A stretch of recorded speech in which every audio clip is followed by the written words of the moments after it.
জাহাজের ধাক্কায় বেসামাল হুড়মুড়িয়ে ভেঙে পড়ল বিখ্যাত ব্রিজ। খবর, আমেরিকার বাল্টিমোরে ফ্রান্সিস স্কট কি ব্রিজের সাথে একটি বড় কন্টেনার বোঝাই জাহাজের সংঘর্ষ ঘটেছে। এদিকে এই ভয়াবহ ঘটনার জেরে ব্রিজটি মুহূর্তের মধ্যেই নদীতে ভেঙে পড়ে। স্থানীয় গণমাধ্যমের প্রতিবেদন অনুযায়ী জানা গিয়েছে যে মঙ্গলবার স্থানীয় সময় রাত 1:30টা নাগাদ এই দুর্ঘটনা ঘটেছে।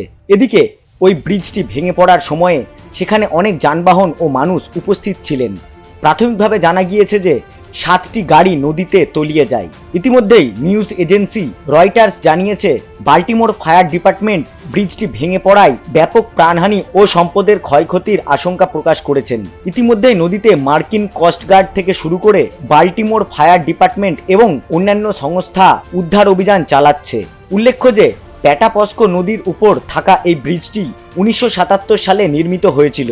জানিয়ে রাখি যে এই ব্রিজ ফ্রান্সিস স্কটের নামে উৎসর্গ করা হয়েছে, যিনি আমেরিকার জাতীয় সঙ্গীত লিখেছিলেন। এদিকে ওই কার্গো জাহাজটির দৈর্ঘ্য 948 ফুট বলে জানা গিয়েছে।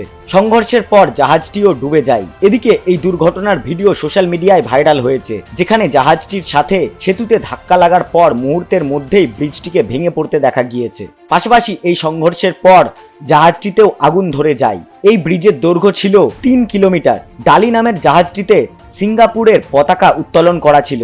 এদিকে ওই জাহাজটি গ্রেস ওয়াশ প্রাইভেট লিমিটেড কোম্পানির মালিকাধীন বলে জানা গিয়েছে, যার ম্যানেজমেন্ট সিনার্জি মেরিন গ্রুপের কাছে ছিল।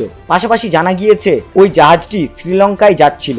যদিও দুর্ঘটনার সময়ে ওই ব্রিজে কতজন মানুষ ও যানবাহন ছিল তা এখনও স্পষ্ট নয়। এদিকে মেরিল্যান্ড ট্রান্সপোর্টেশন অথরিটি জানিয়েছে এই দুর্ঘটনার পর সমস্ত লেন বন্ধ করে দেওয়া হয়েছে এবং যানবাহন চলাচল সরিয়ে দেওয়া হয়েছে।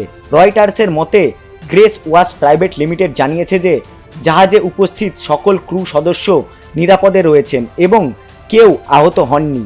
তবে কিভাবে এই জাহাজটি ব্রিজের সঙ্গে ধাক্কা লেগেছে সেই বিষয়ে এখনও কোনো তথ্য পাওয়া যায়নি। জানিয়ে রাখি যে প্যাটাপস্কো নদীর তাপমাত্রা এই সময়ে 10 ডিগ্রি সেলসিয়াসের নিচে থাকে। এমতো অবস্থায় দুর্ঘটনার পর নদীতে তলিয়ে যাওয়া মানুষদের জীবনের জন্য এটা মারাত্মক হতে পারে, কারণ নিম্ন তাপমাত্রার কারণে হাইপোথার্মিয়ার ঘটনা ঘটতে পারে।